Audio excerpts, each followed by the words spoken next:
Welcome one and all to the Estoril circuit in Portugal. It's holiday time in the Porsche Carrera Cup and Sprint Challenge Brazil Championships on the Autódromo de Estoril. A very tricky race circuit, and in the weather conditions we've currently got, it's going to be even trickier than usual. 18 degrees Celsius air temperature, the track temperature only 20 degrees Celsius with a 12-kilometer headwind. It's cold, it's dank, and it's a little bit misty and breezy. At least it's not soaking wet like it was at the beginning of qualifying yesterday, but it's definitely still going to be a real challenge for the drivers ahead of Corrida 2, Race 2 of the Porsche Cup C6 Pack 2024, Carrera Cup Brazil ahead of Sprint Challenge Brazil a short while after. Hello everybody, Jake Sanson here with you once again in the commentary box, and it's great to have your company once again for the vacation of the Porsche Carrera Cup Brazil season. We've left Brazil and we've come to Europe. We're at Estoril, the scene of where Ayrton Senna da Silva won his maiden Formula One Grand Prix all the way back in 1985, 39 years ago. Another Brazilian legacy and legend was born, and now all of the drivers here on the grid are continuing on that legacy in Porsche Carrera Cup Brazil. It's fabulous to see all of the drivers bedecked out in their resplendent liveries and overalls, getting themselves ready for an exciting battle on the grid. There is a little bit of ceremony here this weekend, of course, as one more time, the two races that we've got coming up in front of us are going to be very busy and very hectic. There is Antonella Bassani on the left of your screen, the 18-year-old reigning champion in Sprint Challenge Brazil, who drove a bit like Ayrton Senna yesterday in the first race of the weekend, going from P5 to P1 in one lap, would you believe, to take the lead of the race and the lead of the championship in 2024. For all those who say that girls cannot race, well, you clearly don't know the girls that we do. They are very quick indeed. So we've got ourselves an exciting battle out on the circuit. It's going to be a really interesting battle for all of the contenders as we get ourselves ready for the exciting action. Miguel Paludo there for the Brandt Porsche team, gearing himself up ready for an exciting showcase out on the circuit. It's going to be a really exciting situation for all of the contenders as we gear up for the second race of the weekend. 25 minutes for each race. And of course, the pomp and ceremony and circumstances we always have in Porsche Carrera Cup Brazil means that it's not going to be too long before we have the national anthem. And it will be two national anthems that will play. Firstly, the anthem of Portugal, and secondly, the anthem for Brazil. Always part of the ceremony and the fantastic presentation of Porsche Cup Brazil. Firstly, the anthem for Portugal.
The national anthems of Portugal and Brazil ring out over the Autódromo Fernandes da Silva, the Portuguese race circuit of Estoril that hosted Formula One Grand Prix racing from 1984 to 1996. Today, it hosts the second race of the Porsche Carrera Cup Brazil and the Porsche Sprint Challenge Brazil, presented by C6 Bank. And it's a very competitive race grid after yesterday's encounter. We now have a reverse grid scenario in the top 8. And that means that everybody else is going to have a very scintillating battle out on the course. Línio Perez inherits pole position alongside Miguel Paludo. So we're going to have a very interesting and entertaining race battle with those two on the front row of the grid. Marcel Müller, third position on the starting grid alongside Peter Verter. Our journalist on the spot is actually going to have a word with Marcel Müller. He's definitely the favourite coming into this one, starting third on the grid after a tricky race one yesterday where he only came home in P6 in the damp and wet conditions. Today, he's actually the highest ranked of the championship contenders other than Miguel Paludo. So he's definitely a favourite coming into this one. Peter Verter, fourth on the grid. Franco Giaffoni, P5, and Ryan Masciarello, the leading sport driver yesterday, coming into this race in sixth on the grid. He's going to have to do a lot of hard work, actually, to keep up with and then overtake and pass Línio Perez and Peter Verter. It's not going to be easy to have that kind of balance. Thiago Vavacqua and Christian Hahn on the on the 7th and 8th positions of the starting grid. Row 4. After Christian Hahn took the win in race 1 yesterday, he now starts 8th on the reverse grid draw alongside Thiago Vavacqua, who almost caught him in yesterday's encounter. 9th on the grid for Pedrinho Agora. And then 10th on the grid for Jose Maria Marreiros, who is one of the local drivers here in Portugal. Marcos Regadas and Roman Zimkiewicz are just on the outskirts of the top 10, both wanting a very steady race of it. The battle in rookie is going to be very interesting as well, because we have Eduardo Menossi and Gustavo Janon lining up on the 9th row of the grid together. Eduardo Menossi bouncing back in fine style yesterday with the win in rookie after a week ago missing out on the victory by just a handful of seconds when he teamed up in the endurance race last week with none other than Antonio Felix da Costa, who is out in Portland, Oregon this weekend, and he actually triumphed in yesterday's first race in Formula E. So he's definitely having a good time of it, and Porsche are really riding the crest of the wave of international motorsport this weekend. Our reporter on the scene has found Línio Perez, the pole sitter. It'll be interesting to see just how far into this race the 888 is going to be able to keep up with the front-running positions. Could be very interesting all the way through the field. A couple of drivers to watch out for, particularly from the ones starting at the back of the grid. We had a bit of a crazy couple of races, big names dropping out of it. Alsu Feldman will start dead last after he was disqualified from yesterday's race for his part in the retirement of the local star Diogo Ferrao. They ended up colliding going into turn 1, and Ferrao was out of the race. Alsu Feldman limped home to finish in P10, but was then excluded from the race for his part in the shenanigans. There's Jose Maria Marreiros, one of the local drivers here, getting himself ready. And there is race 1 winner yesterday, Christian Hahn, in the Blau Porsche number 26, lining up in position. Here is the championship standings coming into this second race of the weekend. Marcel Müller is only 2 points ahead of Miguel Paludo, and he's 1 place behind him on the starting grid for this race, so it's definitely going to be intriguing. Werner Neugebauer, third in the standings, starting from the back of the grid after retiring yesterday. Could be tricky for him to maintain his advantage. Christian Hahn now up to 4th in the standings after the win yesterday. So big opportunities for him. Peter Verter still leading in sport ahead of Línio Perez and Ryan Masciarello. So could be a very intriguing race at the end of this one. Marcel Müller and Miguel Paludo definitely hunting down the championship lead, and they are starting 2nd and 3rd on the grid. Müller behind Paludo. So this will be a really intriguing battle for the championship lead in Carrera Cup Brazil. That is for sure. We're going to have a really close encounter with these two drivers battling away 2nd and 3rd. And Línio Perez, who is 9th in the standings on 75 points, has just got to be careful that he doesn't get broiled in the hot water battle between those two. Peter Verter lining up 4th on the grid, as I mentioned, is the leading sport driver in the championship as well. That's going to make things really tricky for him to control, because he wants to make sure he stays out of trouble. He wants to bank good points. He doesn't want to trip over everybody in the mix. So great to have your company for all those who are watching along and commenting. Hello everybody, great to see you, and great that you could join us for this Porsche Carrera Cup Brazil race powered by C6 Bank. Of course, while it's not the Porsche Super Cup, all roads lead to that, and these guys will be sharing the Formula One paddock at Brazil later this year. Linu Perez and Miguel Paludo on the front row of the starting grid. Marcel Muller and Peter Verter on the second row behind them. Third row of the grid, Franco Giaffoni, along with Ryan Masciarello. He is the leading sport driver yesterday. Thiago Vivacqua and race 1 winner yesterday, Christian Hahn, lining out P8. Pedrinho Aguar alongside Jose Mareros, rounding out the top 10 of the starting grid. Marcos Regadas alongside Roman Zimkiewicz, lining up P12. Could be an interesting race for him. Lucas Salas and Francisco Horta hoping to move his way forward from 14th. Then it's Nelson Marcondes alongside Rodrigo Melo in the F12 Bet car. Eduardo Menossi, rookie winner yesterday, alongside Gustavo Janon, cruelly denied at the end. Nelson Montero and Israel Salmen from the back of the grid yesterday, now up in third in rookie on this start. Yosemar Jr. in the Senna Porsche, along with Carlos Campos. Then Bruno Campos and Gustavo Farah in the Rainbow Porsche number 44.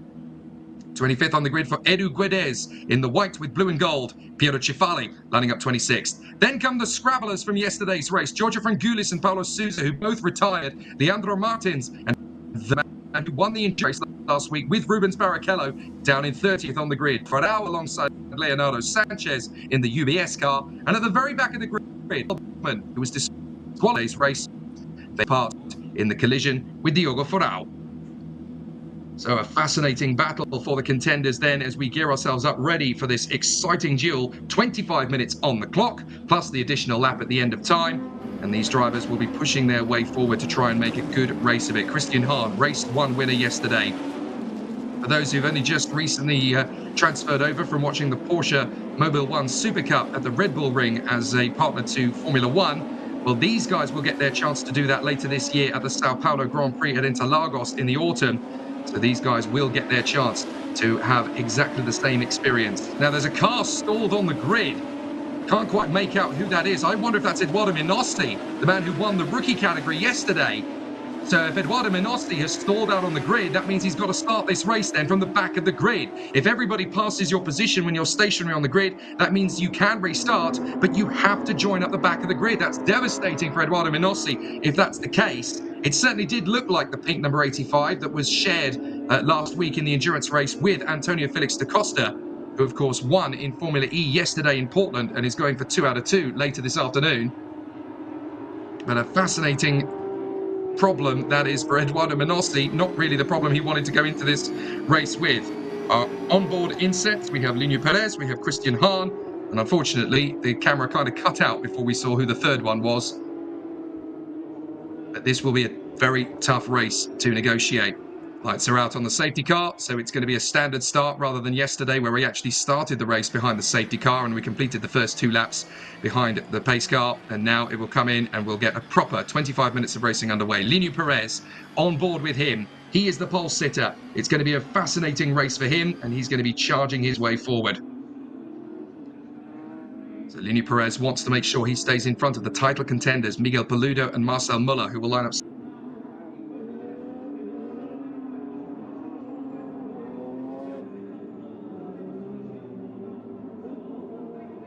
with the issues of Linu Perez. It's going to be a tricky race battle for them, that's for sure. This tight chicane, it'll be very different to yesterday because in the wet conditions, you want to stay off those curbs. In the race today, they'll be riding them like a rodeo as they run through because they'll want to get good purchase. It'll help them to get the turn in and they'll be able to get good balance through the car.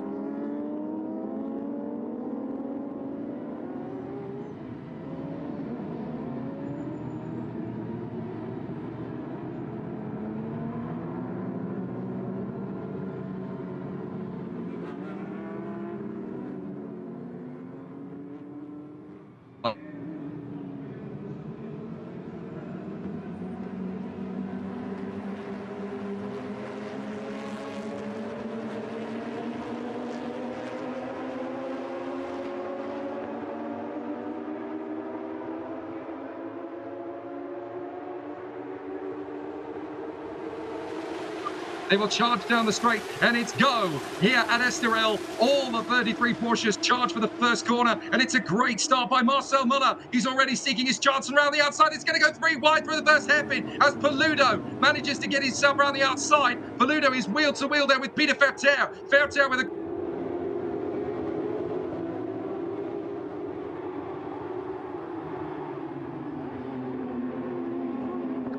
side with Peter Ferter. But Ferter has to hang back and let it all happen. Ryan Mascherano's made a terrific start. He's up into third position. In front of him is obviously the two leaders, but now we've got Franco Giaffoni going wheel to wheel with Lino Perez. Perez is going backwards, and Marcel Muller's getting held up as a result. So this is perfect for Miguel Paludo, who leads the race.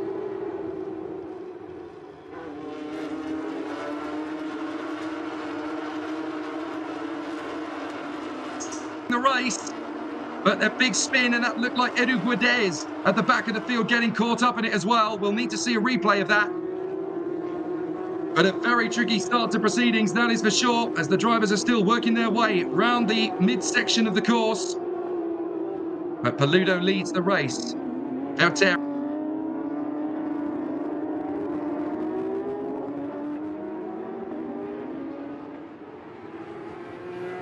Time being. And it's going to be a really tricky situation.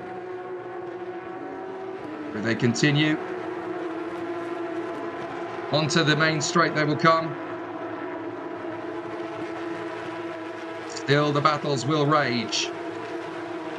They continue to push on. A really exciting tussle going on for 4th, 5th, 6th position, because we've got Franco Giaffoni. Peter Ferter had a bit of a look to the inside line there of Miguel Paludo. Surely he wasn't thinking about an overtake. I think that was more to cover off Ryan Mascherano. Big incident on the main straight. Oh my goodness. Huge crash. That's Israel Salman, I do believe. Oh my word. What a big impact that was down in the first corner. That looked to me like Israel Salman. And surely we're going to go safety car after that. That is a horrendous incident. A couple of the drivers just shuffling the deck in terms of position on the circuit. Safety car is called. No surprise there at all. And it is indeed Israel Salman. Oh, well, there's more damage on the road further round after the incident we saw on the opening lap, but everybody was able to get themselves going again. So now there's debris to clear in between 4 and 5. And there's also a massive amount of debris to clear at turn 1 after Israel Salman went into the Armco. Ooh, goodness me. I really hope that Israel Salman is okay. It looked pretty nasty, but as long as we get a picture of him getting out of his car, and I think we're perfectly okay. There's Lino Perez back on board with him. Not an easy start, going from pole position down to 5th now, behind Miguel Paludo, Peter Ferter, Ryan Mascherano, and Franco Giaffoni. So Lino Perez, P5, ahead of Marcel Muller, Christian Hahn, Thiago Vivacqua, Lucas Salles, and in the top 10 still Jose Maria Marreros. And the safety car is called here in the second race. So not a single Porsche Carrera Cup Brazil race in Estoril in 2024 has passed without a safety car, because we had several in the endurance race last week. And then we had 2 safety car periods yesterday. And now we've got 1 today as well. So they will drive through the pit lane because of the debris that's out on turn 1. And the drivers will obviously be forming up and going through the pit lane. Now here is the incident. Salman. Oh, that is an absolutely destroyed Porsche. I'm afraid Israel Salman and the crew are going to need another Porsche for the remaining rounds of the championship. The front end is absolutely ripped to shreds.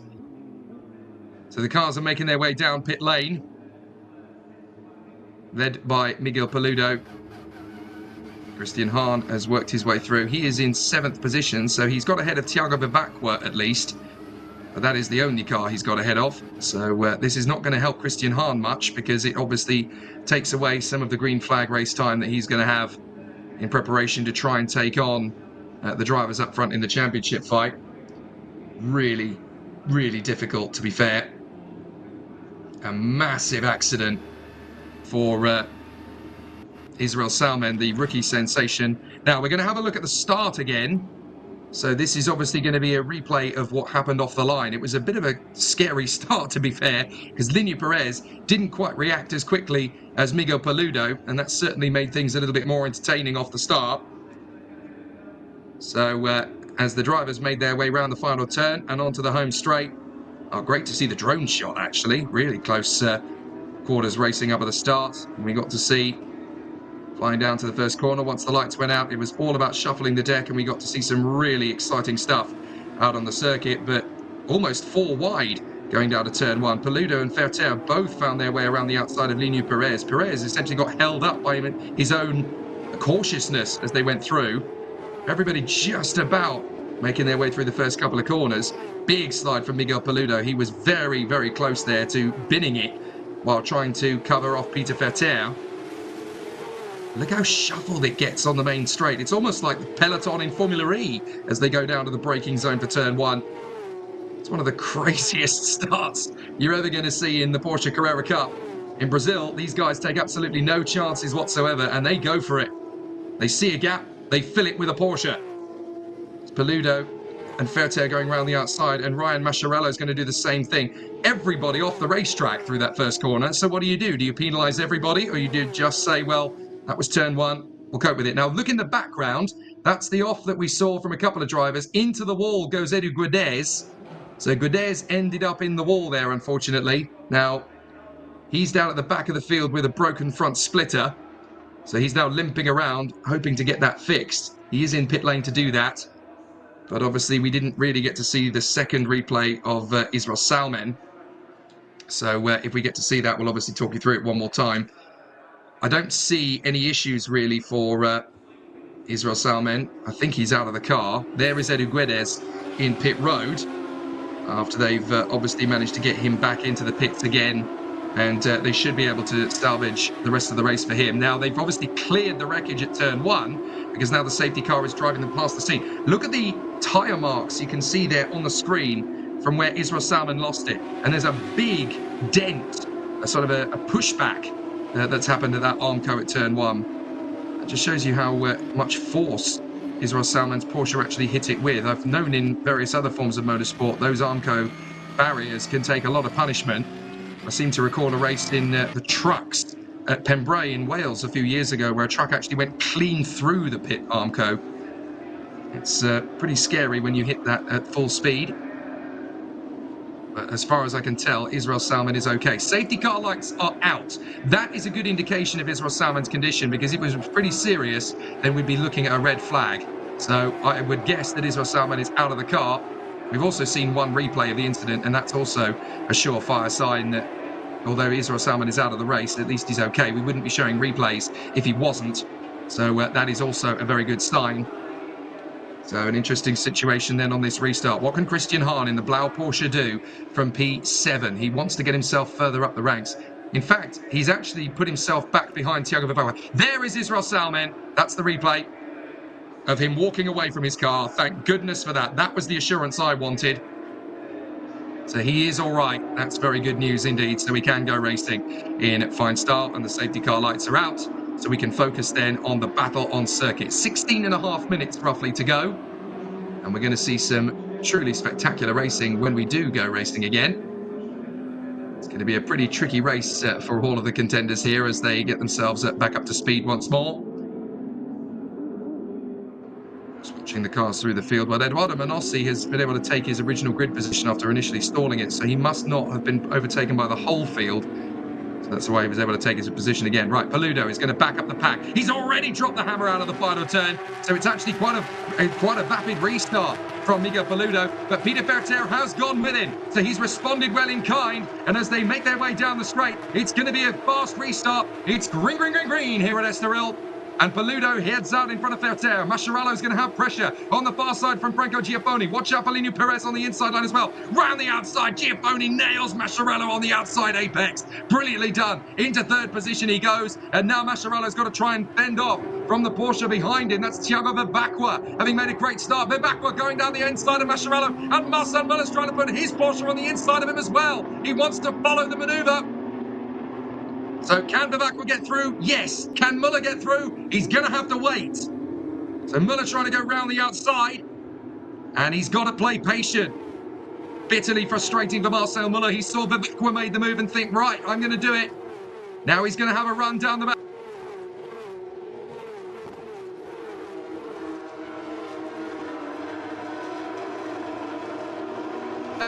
Continues on.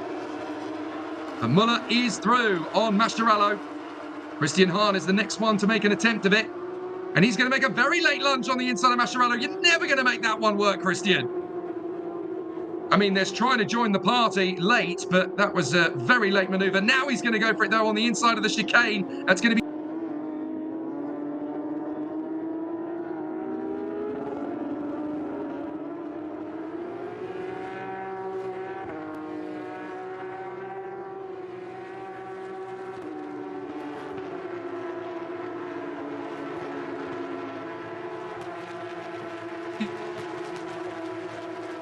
There's some really tricky race battles continuing on here as it's Paludo, Ferter, Giaffoni, Vivacqua, Muller, Hahn, Mascherano, Pires, Sales, Mareros, and Regadas. Up the inside. Oh, very close between Giaffoni and Vivacqua. Down to the braking zone, and Vivacqua does get the move on Giaffoni. But that was so nearly contact between the two of them. As Giaffoni tried to shut down the door, Vivacqua moved across on him, and now here comes Marcel Muller trying to take on Franco Giaffoni. So Marcel Muller looking for his move on the inside line, hoping for a better chance to play. But as he goes into the left-hander, Marcel Muller still hungry for the move.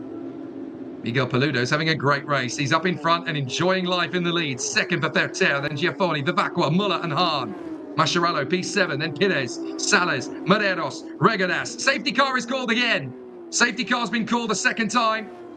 So what's it for? We haven't seen the incident yet. But a safety car has been called a second time, so we're only on the second green flag lap of racing since the previous safety car period. Estoril has proven to be one of the trickiest circuits in the Porsche Carrera Cup Brazil calendar, so we've got a safety car a second time very quickly after the previous one, and that is Gustavo Farah. And I don't think he's the only Porsche in trouble. I think there's another one in the wall. Right, here's the replay. Let's have a look at what happened. So this is coming out of turn one. It's the same place, and it's Gustavo Farah colliding at turn one. Now, who's he gone in with? I think that's Rodrigo Melo. So Farah and Melo have had a coming together at turn one. Both their cars are off at the first corner. It's again that long straight into a heavy braking zone. And yet more drivers are falling foul of it. Well, there is a bemused Gustavo Farah. He can't quite believe that his race is over. Same goes for Rodrigo Melo, I'm afraid to say. So once again, the drivers are going to be guided through pit lane rather than around the race circuit, because there's a lot of debris on the first corner. This has become a bit of a pattern in Porsche Carrera Cup Brazil.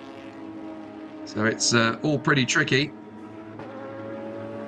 It's going to be a really difficult situation for all of the drivers as they make their way through pit road now. And there is Rodrigo Melo talking with the marshals, so at least he's okay. But certainly not what he would have wanted coming into this race. It's a very short-lived battle for the victory in the Carrera Cup category for Rodrigo Melo. It's been a pretty miserable weekend, really, for him at Estoril. He'll want to forget about it and go back home to renew the challenge at round 6. So already a busy start to proceedings then here at Estoril in the vacation week of the Porsche Carrera Cup Brazil. Don't forget the Sprint Challenge races straight after this one as well. So we've got 2 25-minute races back to back, essentially. Now that is Rodrigo Melo having recovered the car. So he's only had a light love tap by the look of it from Gustavo Farah, and a lap down, he is recovering. So he's obviously got to let everybody go through. And that is Edu Guedes back in pit road again. So problems for Edu Guedes. And did I see another stationary Porsche in there? Or was that a spare car being prepared for later, I wonder? Because it's a weird championship, Porsche Carrera Cup Brazil. You don't have teams like you do in the Super Cup or in various other racing categories. All the Porsches are essentially run in-house by the Porsche Carrera Cup Brazil mechanics themselves. So it's very similar, in fact, to what you see from FIA Formula 4 in France, because they're all run in-house by the same team. There's no teams as such. It's every driver for themselves, basically. And it's the same in Carrera Cup Brazil. But obviously, there are spare Porsches on hand if anybody's car has broken down. Lini Perez, Christian Hahn, and Marcos Regadas are the drivers who are onboard cameramen for this one.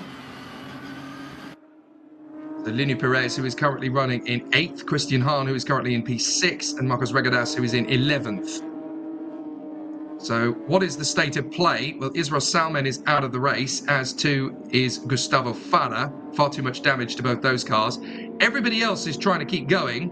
I know that Edu Guedes has been into the pits for a stop twice now.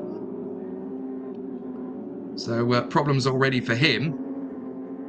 It's very ironic, actually, that on the live timing monitor, it shows that everybody has made 2 pit stops. They haven't, of course, made 2 pit stops. They've just driven through the pit lane in 2 consecutive laps under safety car. So Miguel Paludo's trying to back up the field. Are we going racing? Did I miss the safety car light going out? I think I did. So we're going to go racing again. And Miguel Paludo is going to turn up the wick. So Miguel Paludo leads the field round from Vettel, Vivacqua, Giaffoni, Muller, Hahn, Mascherano. And once again at Estoril, it's green, green, green, green as Miguel Paludo leads the field down the straight. Marcel Muller's going to try and make the move here on Thiago Vivacqua. Down to the first corner, he's going to be having to go defensive initially. Vivacqua on the inside of Vettel, though. He gets in a second place. Muller has made the move on Franco Giaffoni. They're still side by side coming off turn one, but Muller's made the move stick. And so now he's got problems from Christian Hahn. Christian Hahn gets on the inside and makes the bid on Franco Giaffoni. He gets through. Ryan Mascherano's got to wait. Excellent first couple of corners of this restart. And Thiago Vivacqua has got himself in a second position. Now in front of Peter Verter. So for Miguel Paludo, it's business as usual up at the front as Marcel Muller goes very wide on the exit of the curb there in fourth position. Hunting down the lead of Miguel Paludo, but Paludo's already got a great restart and a decent gap of over half a second. So that's going to be very difficult for anybody to catch up to. So the drone is going to catch the drivers down to the hairpin in the left-hander. At this time, everybody's settling themselves down into a bit of a rhythm. We've only got 8 minutes of racing left, so we need to make good use of them. A very solid start to proceedings. There is Marcel Muller still trying to make his gains. Love these camera positions down at the curb so you can really see. Safety car again! Safety car again! Now what has happened? Oh, that's what's happened. We've had Moneros spin, we've had Alsu Feldman spin, and he's almost gone into the path of the rest of the field. And now he's in the gravel and he's beached. Oh, 3 safety cars in quick succession. So there you go, you've got Alsu Feldman in the gravel. And that's a very battered and bruised Rodrigo Melo, so at least he's managed to get his car back to the pits. But it's clearly damaged. Well, at least we're not going to have to run through the pit lane this time. But that's 3 safety cars in quick succession here at Estoril. You really get the sense of urgency these drivers are feeling now and desperation. They wanted this to go so much better than it actually has. And the safety car driver must be thinking, oh, come on, I wanted to have my sandwiches. No chance, mate. You're on busy duty today. So Miguel Paludo leads Thiago Vivacqua. Peter Verter. We have fascinating race battle as we continue things on here, but it's certainly... That's Thiago Vivacqua now in second position, isn't it? What's happened to Peter Verter? He's dropped back quite a long way, actually. So we're having to try and figure out where the situation is, where the scenario has placed us. But certainly at this precise moment in time, it's very close up at the front end of the field now for Paludo and Vivacqua once again. And we've got 2 cars stationary on the road. One of them is Jose Maria Mareros. He's the one that started it. And I'm afraid it was Alsu Feldman who absolutely finished it. So there is Peter Verter, still leading in sport, but he's now down to 3rd position behind Thiago Vivacqua. And who is currently leading in rookie? Well, that's what I mean. With the absence of Israel Salman, he doesn't have so much pressure as he would have done otherwise, but he's got Bruno Campos and Gustavo Janon right behind him in the rookie category, so that's going to be a very tight battle on the return to form. And the safety car is out for the 3rd time in this race. It's only a 25-minute race, and we've got 3 safety car periods in this one. There's the leader in rookie, Eduardo Menossi. He won yesterday, and obviously a week ago he was joined in that car by the local star Antonio Felix da Costa, who in Formula E this weekend has already taken a victory in Portland yesterday. He's hoping to do again the same thing this afternoon. But Eduardo Menossi put the Portuguese flag on the top of the podium yesterday in rookie. He'd quite like to do it again today, but he's got big pressure from Bruno Campos and Gustavo Janon on the restart. Now, it's going to be interesting to see what happens with Jose Maria Mareros and Alsu Feldman. Their cars stranded up at turn 3 and 4, respectfully. So this is going to be at least a 2-lap safety car period while they get those cars moved, but they're in a rather precarious position. Mareros' car is obviously in the middle of the road, and Alsu Feldman's car is only just in the gravel trap on the entry to the apex of turn 4, so not exactly ideal locations for those cars to be. Safety car for the 3rd time, but this is definitely a bit of a stop-start race, that's for sure. Mind you, yesterday it was even very similar in terms of the battles. Now, we're going to see a replay. Now, this is between Christian Hahn, Ryan Mascherano, and Lino Perez. So are we going to see something crazy in the background? Well, that was Werner Neugebauer in the background making a big lunge up the inside of 2 cars, I think. So Werner Neugebauer, where's he up to? He's the 14th, would you believe? So Werner Neugebauer, who started 30th, is now in P14. Can we just point out the fact that this is a 25-minute race and we've had 3 safety car periods, and Werner Neugebauer is in 14th out of 30 compared to where he started. That is monstrous progress from Werner Neugebauer. He's determined that he's not going to finish down at the back end of the field where he started from. A top 10 finish is looking very likely for Werner Neugebauer given his current form. So the safety car is still out here at Estoril, and we've only got 3.5 minutes left of racing, so we're probably only going to get a 2-lap sprint when we restart. We might just get 3, but I think it's more likely that we're going to get a 2-lap restart here, essentially. Certainly didn't see Medeiros or Alcy Feldman's cars, so they've now been successfully manoeuvred away by the Orange Army. A massive thanks to them, by the way.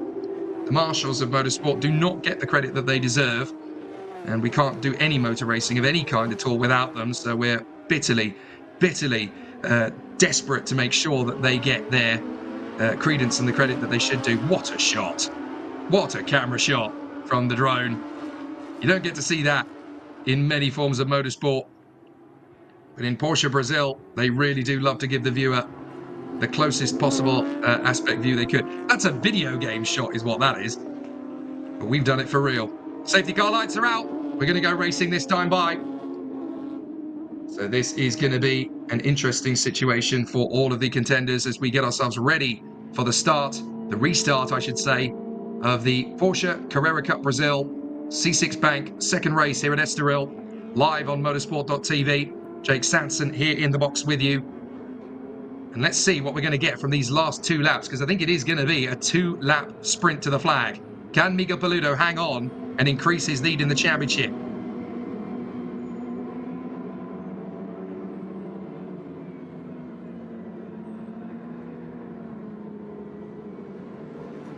But this is going to be a fascinating restart. Paludo's dropped the hammer. He's going for it. And as they come off the final turn, it's going to be a perfect restart from him. And look at the 4 in behind. We've got Vivacqua, Berter, Muller, Hahn, very close together. And they're going to be racing down to the first corner. It's green, green, green, green here at Estoril once again. And further back, we've also got Lucas Salas going wheel to wheel with Lineu Perez. This is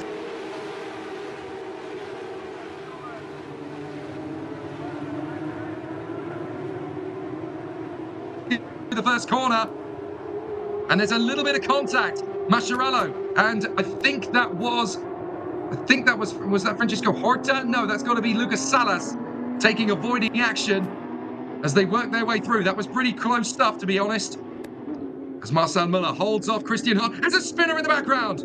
There's a spinner. Now that is Porto car. So I think that could be Campos. I think that's Bruno Campos battling with Eduardo Menossi for the rookie victory. I think that's Bruno Campos that's gone around. Hopefully he can manage to recover the car. But let's see how it continues. 1 minute to go in time. Marcel Muller's dropped it a little bit wide. It's Christian Hahn. It's an open door. Let's run through it, says Christian Hahn. Marcel Muller trying to hold him off. Hahn to the far side. Marcel Muller's trying to defend the inside. The championship contenders going wheel to wheel. Christian Hahn goes off on the curb. No room for manoeuvring. But Hahn's going to come in. He's gone up. He's gone straight up in the chicane. And he's going to rejoin in the middle of the road in front of Marcel Muller. Oh, I don't know what the rule book's going to say about that one. But Christian Hahn has gained the position on Marcel Muller and held it. That is the cheekiest overtake in history. Probably the only move I've ever seen that's cheekier than that was Alex Zanardi at the corkscrew at Laguna Seca. Look, he's just cut the course completely. That's the Forza Motorsport overtake. And I'm afraid the officials are not going to like that one at all. Here it is again. So Christian Hahn goes for the move. Marcel Muller doesn't leave him enough room. He skates off the road onto the gravel and rejoins in front of everybody. And now he's going for it again. And he almost savages Christian Hahn as Marcel Muller. Talk about a boxing match with wheels. This is getting pretty serious now. 2 laps to go because we've just run out of time with 2 remaining. On the inside of Franco Giaffoni, Marco Regadas. And that's a spin from Giaffoni. Regadas must have made contact with him. So Giaffoni spins around. I really hope that Giaffoni doesn't get hit by anybody. We want to finish this race under green flag conditions, but it's absolute chaos. So here it is again. We're going to see it from further back. Regadas makes his dive on the inside of Giafoni, and he just commits to it. And I'm afraid that is the...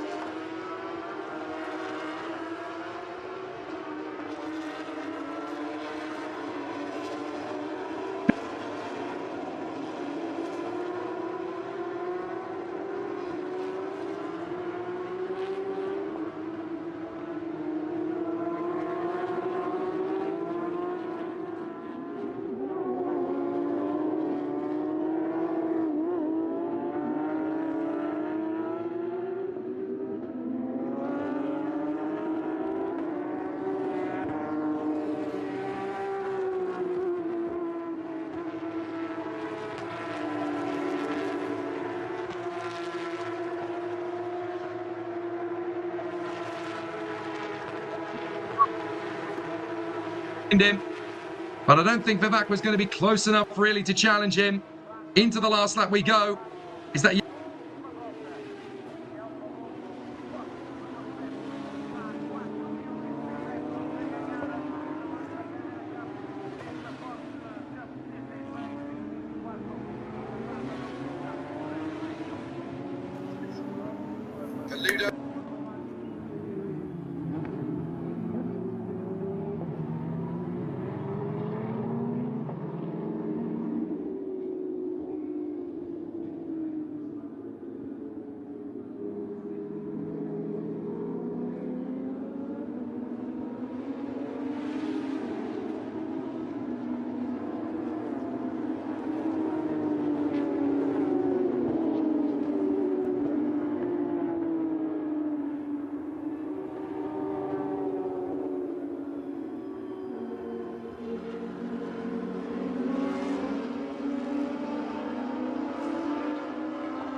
race here in Estoril under safety car conditions. He will take the victory. It's not been the easiest race to win, but Miguel Paludo makes a big launch forward in his championship offense. He takes the victory in front of Tiago Vivacqua and Peter Ferter.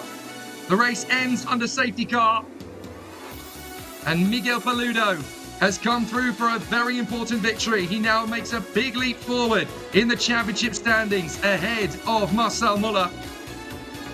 A great recovery drive from Werner Neugebauer, by the way. He finishes up 9th place.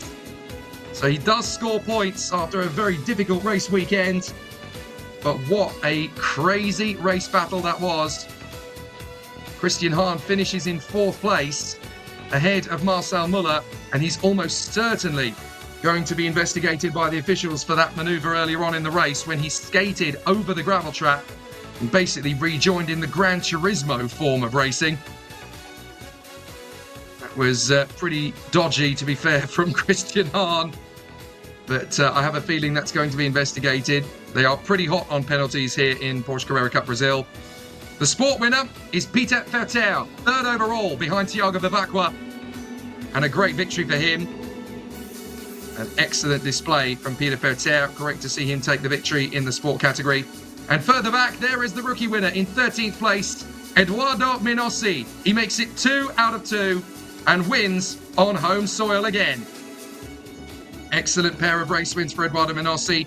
That makes up for just narrowly losing the endurance race last week when he teamed up with Antonio Felix da Costa. What a fantastic comeback, though, from Eduardo Minossi a week later. As Miguel Paludo, door open, waves to the marshals. Thank you for all your hard work in a race that had 4 safety car periods. Never easy to win a race like that. But Miguel Paludo has done the job. And now he's made a decent step forward in the championship fight ahead of Marcel Muller, who came home 5th. He could well be promoted up to 4th place if a penalty comes the way of Christian Hahn. But a crazy start then to the race is here at Porsche Carrera Cup Brazil today on Sunday. There's one more race to come today, that is the Sprint Challenge race. Yesterday, of course, that saw the teenage talent Antonella Bassani go from P5 to P1 in 1 lap. And the teenage female champion, the reigning champion, of course, in Sprint Challenge Brazil, has now taken the lead of the standings. That race is coming up shortly. But it's a great drive from Miguel Paludo. He takes a very deserving victory and actually now takes the lead of the Drivers' Championship to do so. So it's going to be a very interesting continuation of the championship as we move on to the next race weekend in the calendar. Fascinating stuff for all of the contenders, and there's more great races to come in the season, of course. And don't forget that when the Brazilian round of the Formula One Championship occurs, the Sao Paulo Grand Prix in the autumn at Interlagos, these guys will be the support act. They will be the accompaniment to the Grand Prix weekend. And of course, we'll be live for that as well on Motorsport TV. So the winning drivers in the 3 classes come in: Miguel Paludo, Peter Ferter, and Eduardo Menossi. Miguel Paludo is absolutely jubilant of that victory, and very deserving it was indeed for him. Peter Ferter mounts the roof and takes the victory in fine style. And Eduardo Menossi makes it 2 wins out of 2 on his home circuit in Portugal. Excellent result. Victory for Miguel Paludo with his wife and children around him as well. That's a wonderful result for Miguel Paludo, the man who has now taken the lead in Porsche Carrera Cup Brazil. And there's his son who's come up to be with him there. Fantastic. What a great picture. That'll be on Instagram in about 48 seconds. Well done, guys. Great result. Father and son mount the roof. That's the other thing you've got to love about the Porsche Carrera Cup Brazil. It's not just a racing championship, it's a family. And every member of that family is celebrated. For a lot of these drivers, it's a continuation of that fantastic adage, isn't it? Go where you're celebrated, not where you're tolerated. Great run from Peter Ferter. He takes the win, and that puts him right into contention to continue extending his lead in the sport category. Great work from Peter Ferter. And Eduardo Menossi, 2 wins out of 2 now. And big problems for Israel Salmen in the championship fight. It's going to make things very hot moving back to Europe. I love this, Miguel Paludo having the interview, but is his son told to go away? No, of course he's not. Get your moment on the television cameras as well, mate. Do right. That's the way to do it. Don't shove people aside and say, look, I've got to do the important bit now. You are important. Stay with me. You'll hear all of the reactions on the website, PorscheGT3Cup.com.br. And that will obviously keep everything up to date. You can also follow the championship on their Instagram page, Porsche Brazil. Very easy to remember. They have a Facebook page. They have a Twitter account, I believe, as well. It's not an X account. It is a Twitter account. I just do not hold with that change. I just don't. I refuse to conform. But great racing from Miguel Paludo. He takes the lead of the championship away from Marcel Muller for the time being, and he's got a few points on him now heading back to Brazil. Not a bad run here at Estoril. And the fans in the stands are now going to get themselves ready for the next big race encounter. That little girl is about to see her hero come out onto the circuit for the next race, which is the Sprint Challenge Brazil. That's going to be Antonella Bassani, who will start 8th on the grid in her second encounter of the weekend. Can she make it 2 wins out of 2? Miguel Paludo takes the win in Carrera. Peter Ferter takes the win in Sport. And Eduardo Menossi, for the second time this weekend, takes the win in Rookie. And that really shakes things up in the championship standings as well. Miguel Paludo now goes into the lead of the point standings ahead of Marcel Muller. But the race is as thus. Miguel Paludo ahead of Thiago Vivacqua and Peter Ferter. For the moment, Christian Hahn is 4th ahead of Marcel Muller. That may change. Lino Perez P6 from Ryan Mascherano. Francisco Horta, Werner Neugebauer, all the way back to 9th position. What a comeback from 30th. And Lucas Salas in P10. Neugebauer from 30th to 9th, considering there are 4 safety car periods, is unbelievable. Rumen Zimkiewicz, Pedrinho Aguar, Eduardo Menossi, the winner in rookie from Georges Frangoulis, Nelson Montero, and Nelson Marcondes. Gustavo Janon is the next man in from Leandro Martins, Diogo Ferrao, who fights his way up to 19th, and Carlos Campos in 20th. Then it's Leonardo Sanchez in front of the Senna Porsche of Josimar Junior. Bit of a difficult weekend for him. Josimar will be hoping for more when they return to Brazil. Paulo Souza, Piero Cipali, Bruno Campos, Marcos Regadas, Edu Guedes. And then the retirements: Franco Giafoni, Jose Maria Marreros, Alci Feldman, Rodrigo Melo, Gustavo Fala, and Israel Salmen. So a very tricky situation then for all of the contenders here in Porsche Brazil. And this is what it does provisionally to the championship standings. Miguel Paludo now has 166, 7 clear of Marcel Muller. Christian Hahn has 144, Werner Neugebauer has 142, Thiago Vivacqua 5th on 123. Peter Fetter still has a decent advantage over Lineu Perez in sport. Pedrinho Aguar and Lucas Salas are joined by Ryan Mascherano in the top 10. All the details and all the updates can be found, as I said before, on PorscheGT3Cup.com.br, and you can follow it all as it updates. So that is the first race of the day done. That is the Porsche Carrera Cup Brazil, powered by C6 Bank. Next up will be the Sprint Challenge, and they will go straight into their formation lap. No waiting on the grid for them. We like to keep things moving fluidly in the Porsche Brazil paddock. And the fans in the stands are ready to greet the podium. And they're going to see 2 Brazilians on the top steps. They're also going to see a Portuguese local on the top step as well. So first and foremost, we'll have the overall top 5. So we're going to get to see Marcel Muller, Christian Hahn, Peter Fetter, Thiago Vivacqua, and the race winner, Miguel Paludo. Well, for the moment at least, Christian Hahn is on the podium. I don't know whether his incident earlier on with Marcel Muller will be investigated in full. If it does, that result could well change, and he could need to give that trophy to Marcel Muller. Marcel Muller may well need to give his trophy to Lineu Perez. But there is your race winner, Miguel Paludo, the talented Brazilian superstar in fine form on the top spot.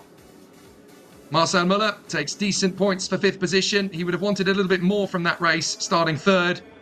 But it was a tough old race out there, even for someone as experienced as Marcel Muller. Christian Hahn, a 1st yesterday and a 4th today. So that's big points for Christian Hahn in terms of the championship fight.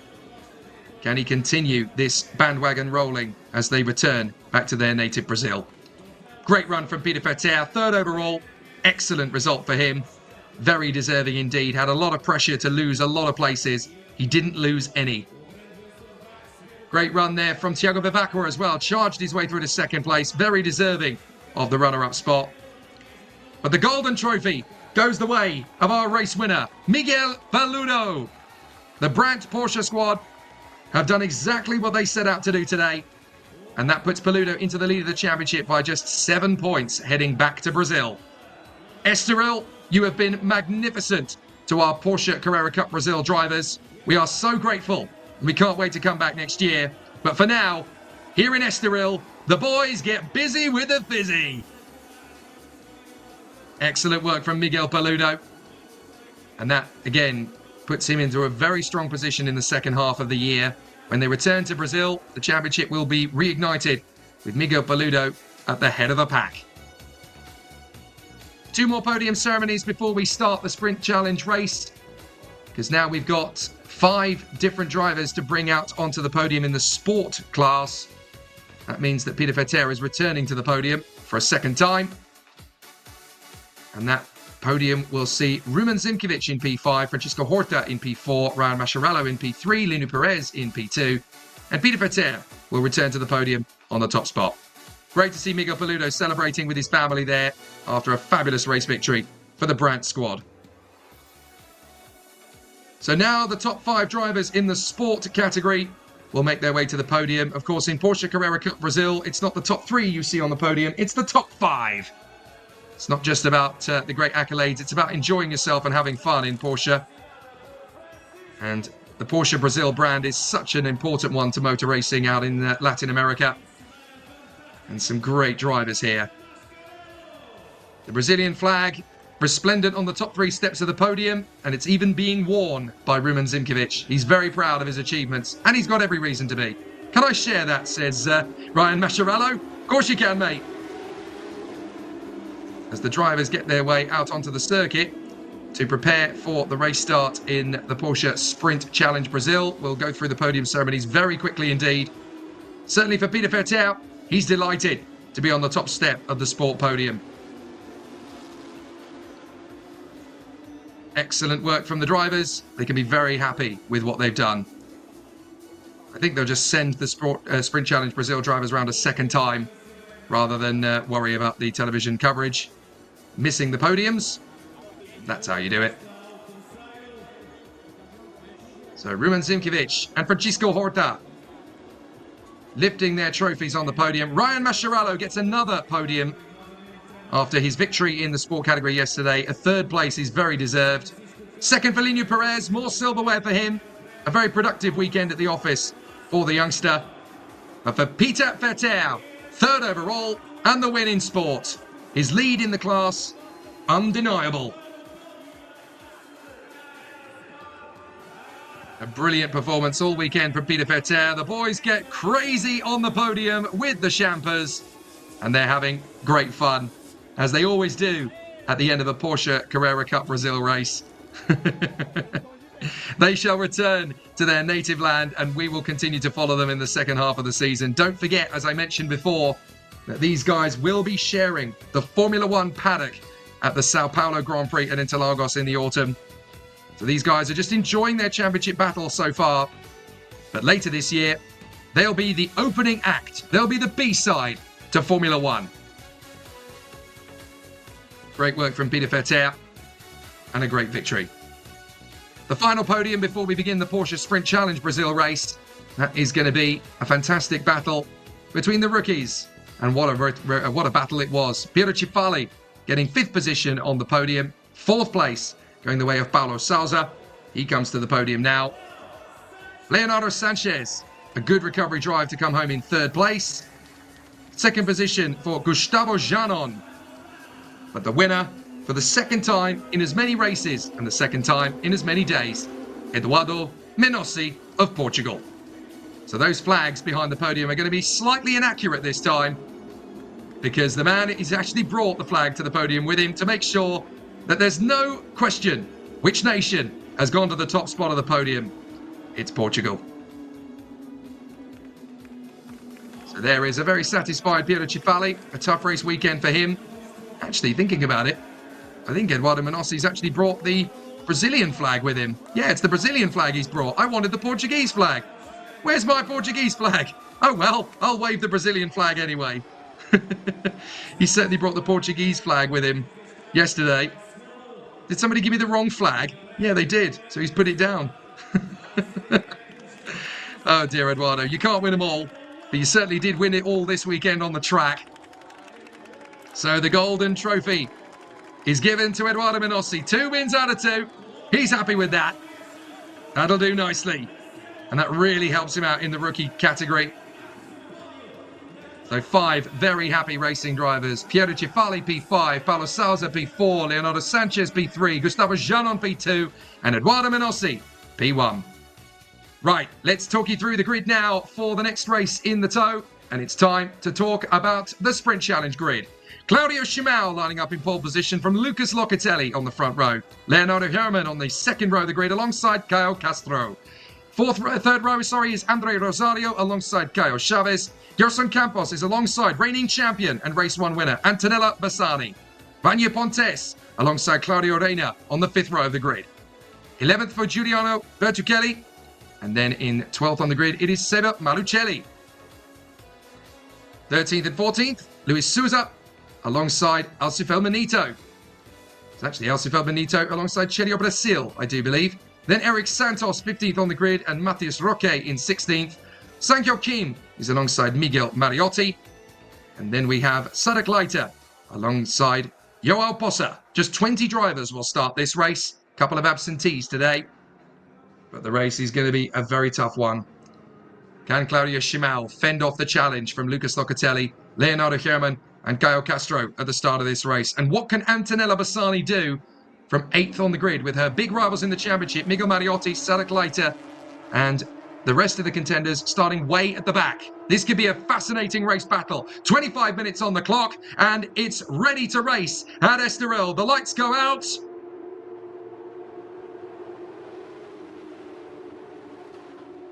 Later, by the look of it. It's a false start. I was waiting for the lights to go, and they didn't. So we are going to go around one more time.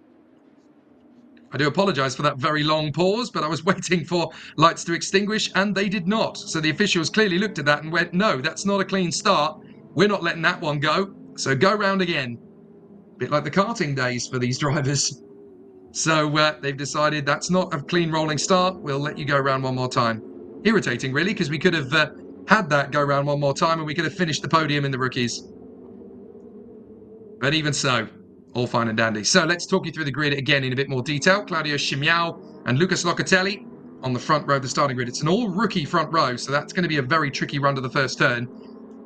Leonardo Herman in 3rd on the grid. The leading sports driver certainly wants to work his way forward.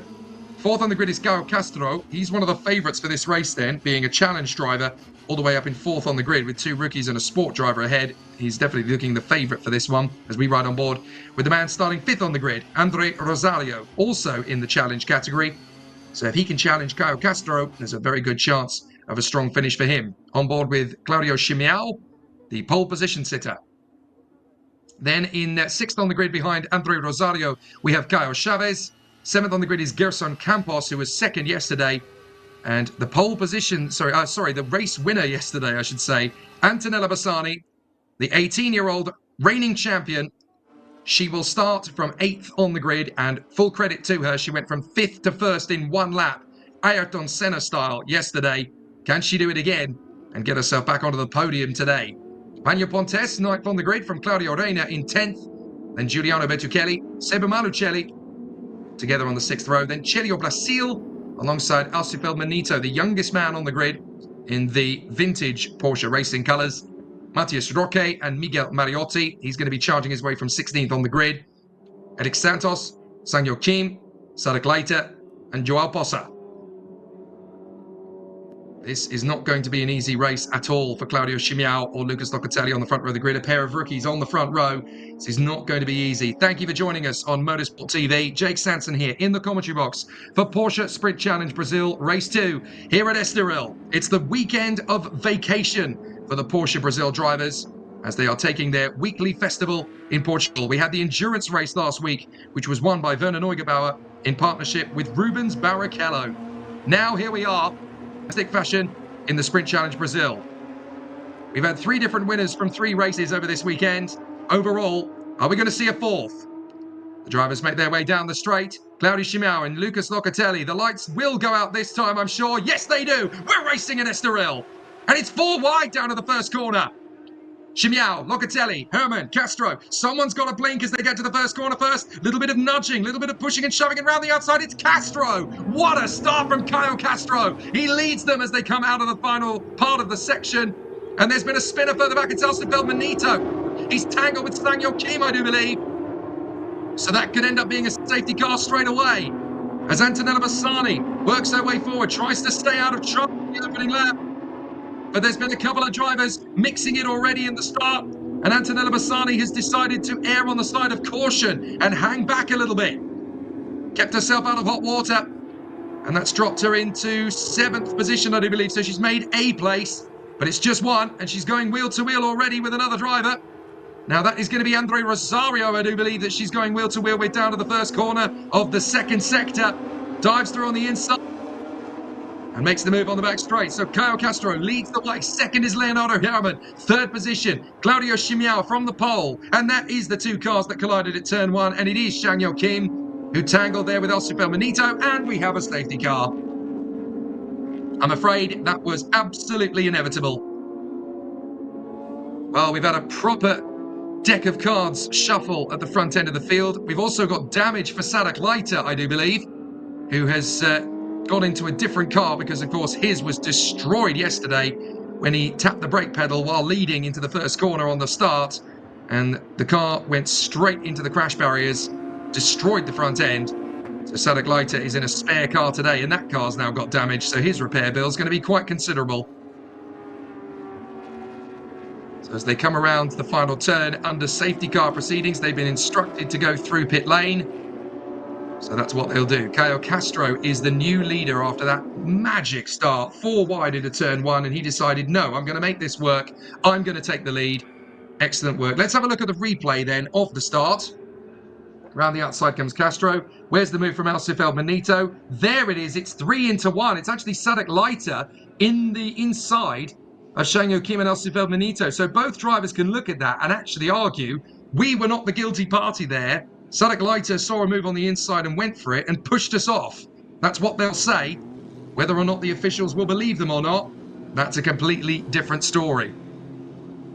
So, a tricky restart then, coming up. Caio Castro leads. Leonardo Herman second, Claudio Chimiao third.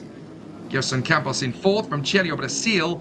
And then Lucas Locatelli from Antonella Bassani in P7. Andre Rosario in P8. Rainier Pontes. And then Giuliano Bertuccelli in 10th. Caio Chavez is 11th. Miguel Mariotti is 12th. And then we have Sebo Marucelli, Claudio Reina, Matthias Roque, Sadek Leiter with damage, Joao Poça and Eric Santos. Just 18 cars left, and the wreckage of Alcifel Benito and Sang-Ho Kim's cars are already being towed away. Fair play to the marshals here in Estoril. They are lightning fast. We only really stay out by 2 laps, really. So let's look at the replay of the start. We watch Lagarda one more time. That is, of course, the Portuguese word for the start. It was a much better attempt at the launch than the previous one, but look how they swarmed around out of the final turn. They didn't exactly keep 2 perfect lines on the way down, but the lights came off very late, and as a result, just look at the squabble on the run down to the first corner. 4 wide on the approach, and on the far right, Caio Castro is going to say, right, you guys are all just pussyfooting on the brakes. Here we go. I'm going to drive right round the outside of all of you. And this is my lead. Very nicely done from Caio Castro. Leonardo Herman was not so tentative in the first corners either. So he put himself into a good position. Let's watch the start again. And look, just the pulsator just barely moves. He doesn't really react to the lights in time. As a result, Herman's got him on the inside. To his left, that is Gerson Campos, I do believe. And no, sorry, it's Lucas Locatelli. And Castro just drives around all of them. All right, guys, you have a little bit of a battle. This is on board with Rosario. He saw it best. Castro to the far left says, all right, boys, you squabble with each other. I want the win. What about a start from Andre Rosario? He almost managed to get into second place by just taking the car right round the outside as well. But he missed his braking point and ended up having to run off the course. There's Alcifel Benito tangling with Sang-Ho Kim, courtesy of a very hungry Sadek Leiter. But on that occasion, I think his eyes were a bit wider than his stomach. He didn't really go for the move there. So it's going to be an interesting situation for all of the contenders. 17 minutes to go. And we're behind the safety car. Not for the first time this weekend in Sprint Challenge Brazil. Potentially not for the last time either, but we are going to restart. Caio Castro has got big pressure from Leonardo Herman and Claudio Chimiao on the restart. He hasn't even gone for the throttle yet. He's going to wait. He's going to wait. He's going to wait a bit longer. And now we're going racing. This is going to be a very frenetic restart. I think he's left it too long. And the green lights are on. It's green, green, green, green here at Estoril. But can Leonardo Herman out-drag Caio Castro to the first corner? He's certainly having a think about it as Celio Brasil is trying to shake off Gerson Campos down to the first corner. Antonella Bassani's got pressure from either side of her as round the outside comes up furious Sadek Leiter. He wants to make up big progress, and he's really charged his way forward on this occasion. Sadek Leiter not prepared to come second best this time, and has really forced the issue. Gerson Campos now challenging Celio Brasil as they work their way through. Some big pressure. Celio Brasil now trying to go for the inside of Claudio Chimiao. As we run on board with Rosario, he's really had a tricky restart. Damage to the car in front, as you can see. So this is going to be a tricky run down the back straight as Rosario now tries to pressure Bertuccelli. Antonella Bassani going wheel to wheel. Down around the outside, a bit of a tentative braking maneuver from the Grand 7 of Miguel Mariotti. That's a brand new car for him compared to what we saw yesterday, because his car was destroyed in the crash yesterday.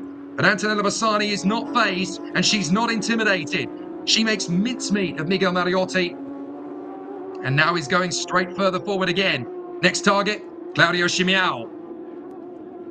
So down to the chicane. She's got time, 15 minutes to take on Claudio Chimiao. And she's going to do it right away. She gets a much better run through the chicane. Thank you very much, Claudio. That's my move. Claudio doesn't want to concede. Bassani gets him around the outside anyway. Lovely move from Antonella Bassani. The 18-year-old female reigning champion in the Sprint Challenge Brazil. Out to prove to everybody that she's the girl that could take Porsche to the victory in the GT3 category of Le Mans in the future. What an opportunity. And she's up to P5 now. So Castro, Herman, Brazil, Campos, Bassani, Chimiao. And there's a drive-through penalty for Claudio Chimiao. Well, that looks like it's for speeding in the pit lane.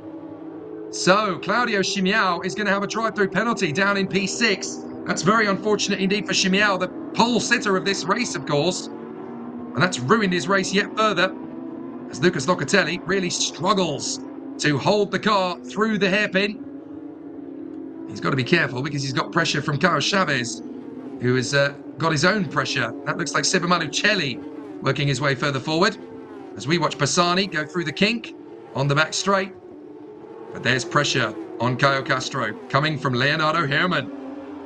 Herman, who ended up crashing out on the first lap of racing yesterday. Oh, what a washout as they come through the left-hander. Both got on the throttle very early and both almost ran straight off the racetrack. So Leonardo Herman really putting pressure on Caio Castro. On the run to the hairpin. A pair of adjacent hairpins. You've got to get this right as Herman actually nudges Caio Castro under brakes. Come on, man, get on with it. And here comes Chelio Brazil. Well, if you're not going to make a clean move, I will, and I'll do it to you. Through the left-hander, out through the Parabolica, out on Senna. The final corner on the circuit.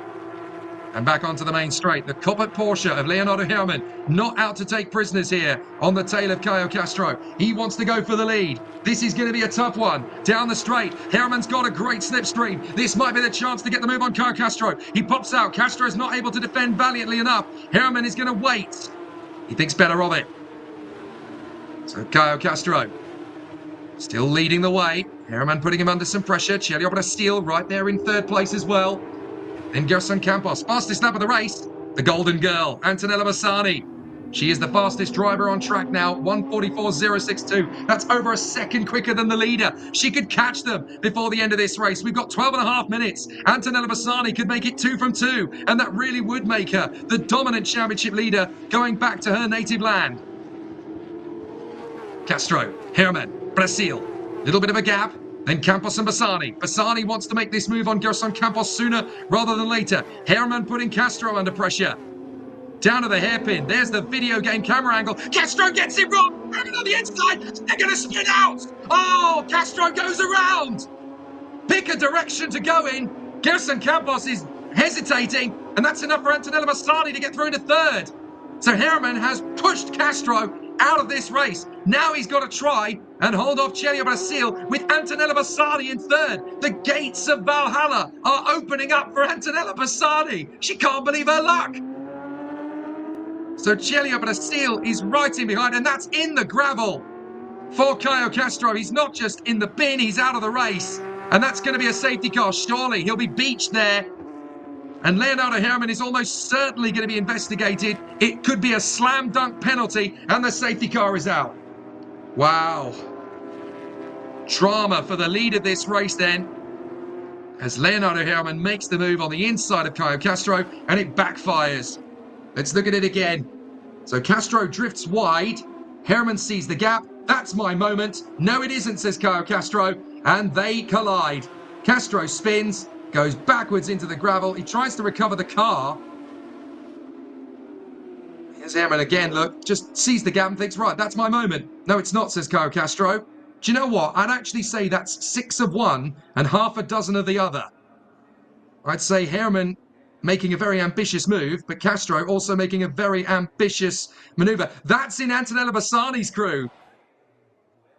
I can't believe she's just been able to move from 5th to 3rd in one fell swoop, and neither do they. They're ecstatic. She's up to third with 2 sport drivers in front of her. She's got a great chance to make this 2 wins out of 2. What a fairy tale that would be for the teenage sensation, Antonella Bassani. What if she could make it a double? That would be her 5th win of the season and would almost certainly guarantee her an unassailable lead heading to the next round of the championship back home in Brazil. Well, this is fascinating stuff. It's a completely different Porsche safety car that's been used for this one. I think they've used the pickup Porsche. Don't tell me the normal safety cars run out of fuel, because it's been out there so long today. That wouldn't surprise me, actually. They've used a different safety car for this one. It's still a Porsche safety car, but it's the backup car rather than the current one. And there is a furious Caio Castro sat in the gravel trap, wondering what on earth he's supposed to do. Yeah, very unhappy indeed, Caio Castro. But I would actually say, in that particular manoeuvre, if you were to ask me about that, that was a 50-50. I would say Leonardo Herrmann should have really been a little bit less ambitious to go for the overtake. But at the same time, Caio Castro just turned in on a man who's already on the inside line of him. So he's kind of signed his own death warrant there, really, for the race. We're on board with Claudio Chimial, who's behind Gerson Campos in 5th position. But this restart is a golden opportunity for Antonella Bassani, and she knows it.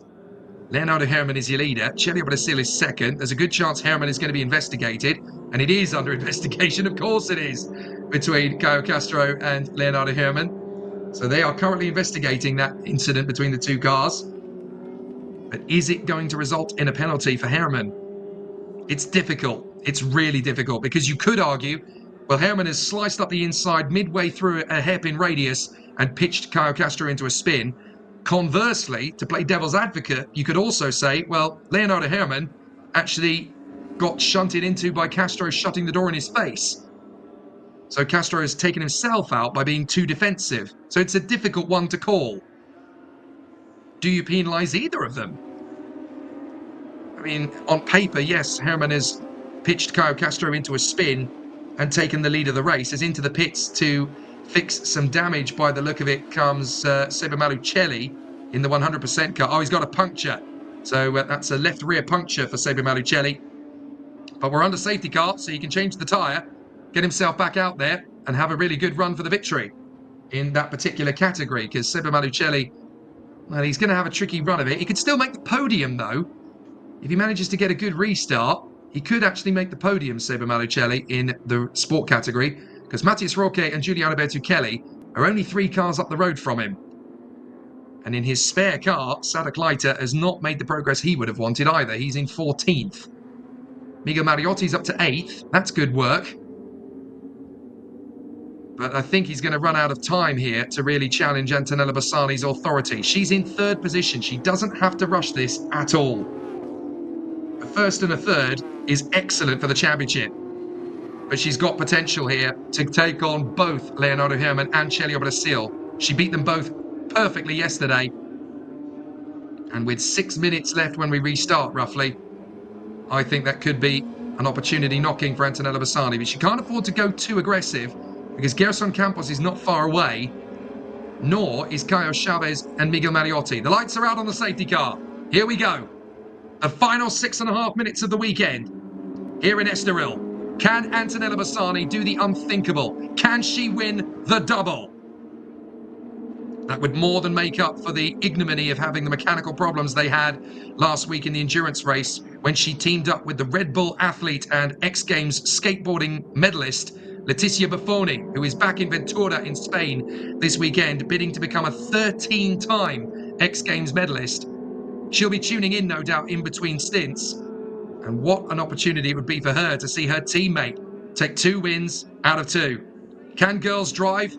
Of course they can. Just watch Antonella Bassani in the next 6 minutes. She'll prove it. Off the final turn. Safety car's coming in. It's all down to Leonardo Herrmann. Oh, careful! The concertina effect almost caused a crash on the way off the turn. It's up to Leonardo Herrmann to get the throttle down at the right time. Oh, there has been an incident! There has been a crash out of the final turn! Several cars involved! And there's damage galore as we go racing Antonella Bassani's been overtaken before the line by 2 cars. I think Bassani's been hit. So that's 2 cars getting into the wars there.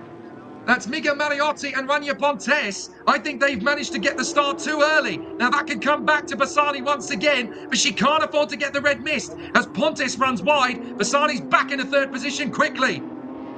But who was that went clean into the wall? I think that might have been Caio Chavez, you know. No, it wasn't. It was Locatelli. And now Claudio Chimiao's gone around. It's chaos at Estoril. So Herman leads. Chile Brazil 2nd. Safety car again. Absolute chaos. What on earth is going on? There's a few drivers here who haven't had their porridge this morning. And that is a battered and bruised Caio Chavez. And he is out of the race and he looks pretty angry about it. Let's have a look at the restart. So there was this concertina effect, and we're about to see Lucas Locatelli get spat out by Caio Chavez. Look, Chavez goes for the move, and bang! Gets hit by Chavez. Locatelli goes around. It was pointless. Absolutely pointless. Look, Chavez has gone for it. Locatelli's pulled across. Bang! Complete miscommunication, and several drivers charging their way back on this restart. But surely they know that you shouldn't be overtaking until you cross the line. Look at it. It's just ridiculous. Some drivers need to pay attention in the driver's briefing, clearly. Dear, oh dear, oh dear. That was such a sloppy restart. Where did Rania Pontes come from? They should not be racing until they cross the line. Well, that was brain fade in the extreme from so many drivers on that restart. There was just so much desperation. So much desperation.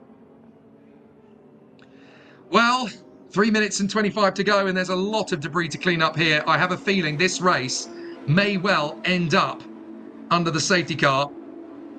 And I tell you what, Leonardo Herman was already under investigation for his manoeuvre on Caio Castro. He's now under investigation for that restart. So Leonardo Herman, who is leading on the road, may not be the winner of this race after all. That would promote Celia Brasil to 1st and Antonella Bassani to 2nd. Well, that would be fantastic. A 1st and a 2nd for her. And it would certainly increase her lead in the championship. If we do restart this race, Miguel Mariotti is right behind Bassani, as is Geração Campos. And we're going to see a replay. This is what happened with Rania Pontes. Oh, a spin. It was purely Claudio Chimiao's fault there. Unfortunately, he lost himself the manoeuvre. And who did he hold up? I think that's possibly... Who is it? I couldn't see who it was that he held up there in position. I think that might have been Eric Santos. No, it wasn't actually. It was Andre Rosario. So that's how Rosario ended up right at the back. Goodness me. One of the craziest races I've ever seen.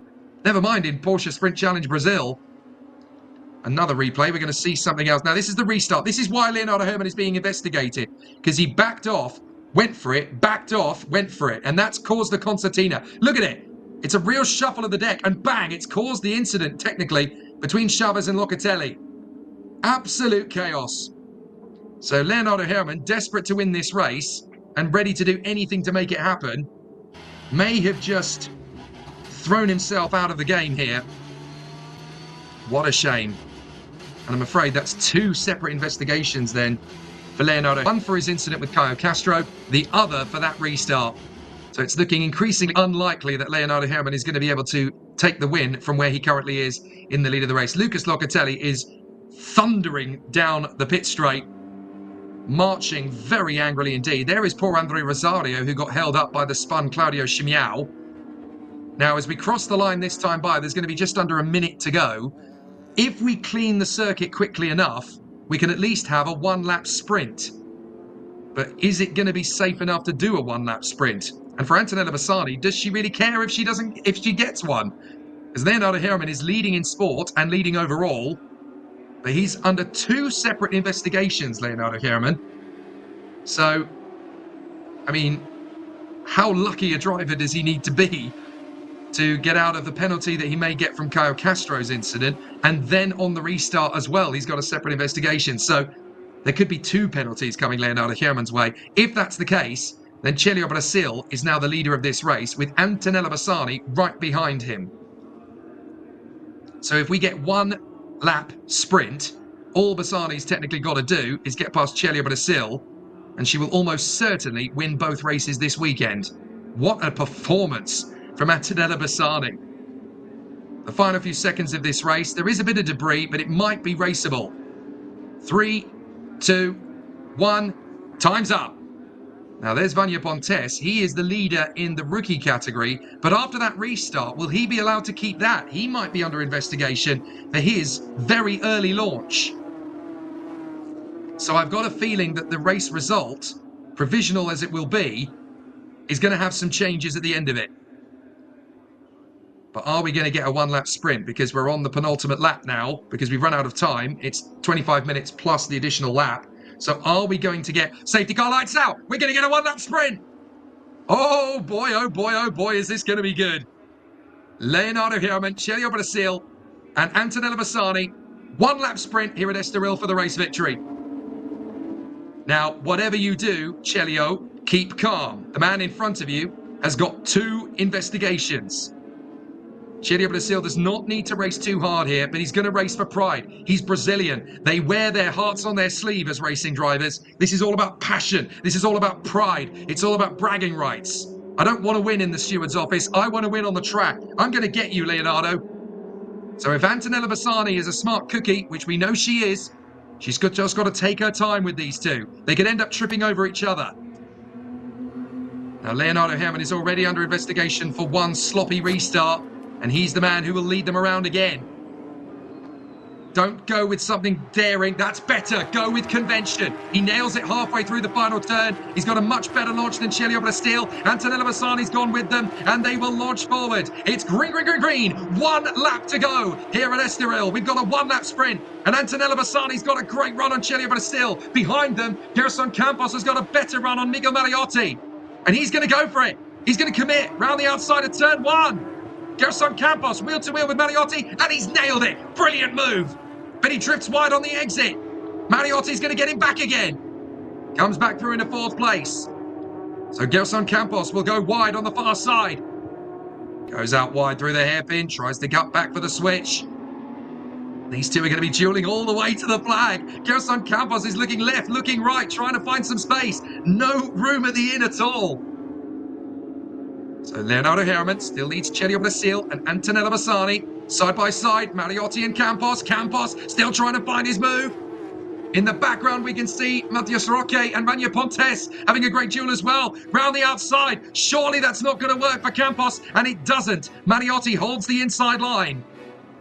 It's going to try again all the way to the line. It's going to be tricky. Mariotti fending off Campos. Campos is absolutely determined. He's resolute. He's going to make this move come hell or high water. Tightening up in the hairpin. Trying to come through to the very short hairpin coming up. Campos is going to need to make a dive. Oh, but that's so smart from Mariotti. He blocks the inside line. No way you're going to get through there. A couple of drivers are going to try a cheap move or two in the closing stages. Campos is going to try and hold it round the far side. Mariotti's going to hold it firm. But Leonardo Herman has finally done something right. But will the 2 problems earlier on negate it? Certainly for the moment, he's run away and hid. Leonardo Herman will cross the line here at Estoril, and he'll take the victory in the 2nd Porsche Sprint Challenge Brazil race. Celio Brazil crosses the line 2nd. Antonella Bassani from 8th to 3rd. Maximum championship points from this weekend in the Carrera Sprint Challenge Cup. Antonella Bassani essentially makes it 2 wins out of 2. She's 3rd overall, but in the category, she is the top driver in Challenge Sprint. Absolutely phenomenal. Leonardo Herman could well get the book thrown at him for his incidents earlier on, but for the moment at least, he is confirmed as the Challenge winner. He is also the Sport winner, of course. But that's not going to be the big story coming out of this weekend. The big story coming out of this weekend is the double trouble for Antonella Bassani. Brilliant racing, brilliant work. A lot of pickup from Leonardo Herman. He's basically picking up any excess rubber that exists here at Estoril. On the curbs all the way. Don't tell me he's breaking down. He is, you know. Leonardo Herman's broken down on the slowing down lap. Now I really have seen everything. Leonardo Herrmann's car has come to a stop out on turn 4. The race winner is not going to get back to Parc Ferme. Well, the rookie victor is Juan Pontes. He's got the job done in front of Claudio Reina and Eric Santos. What a crazy, crazy pair of races. There is Leonardo Herrmann's car, stationary on the course. He's not even going to make it back. He's got 2 investigations. He's won the race, and now he's broken down on the cool-down lap. What else can happen to Leonardo Herrmann? He's going to miss his flight home now. You watch. Absolutely crazy. Well, what a pair of races. We do get 4 different winners from 4 different races. Christian Hahn, Antonella Bassani, Miguel Paludo, and now Leonardo Herrmann. It's provisional. It will get confirmed on the website later. Porsche GT3 Cup.com.br. And there is a penalty handed out to Claudio Shimiao for excessive speed in the pits. So he sped in the pit lane. So Claudio Shimiao unfortunately drops all the way to 13th place. I have a feeling that the investigations into Leonardo Herrmann are going to take a bit longer somehow. But there are some class winners here. In fact, there's only going to be 2 because Leonardo Herrmann won both sport and overall. So Antonella Bassani can go celebrate with her pit crew. While Vanya Pontes will come in as the victor in rookie. Crazy scenes here in Estoril. What a race. Absolute pandemonium at Estoril. Here comes Vanya Pontes. Chelio Brazil has actually parked his car thinking he's the winner. He's actually parked his car in pit lane thinking, well, I won that race. Herrmann's under 2 investigations. He's going to get a penalty, isn't he? Well, he hasn't been given it yet, Chelio, so you can't park in the winner's circle yet. Oh my goodness, this is just bonkers. Vanya Pontes, though, they are absolutely adamant that he has taken the win in the rookie category.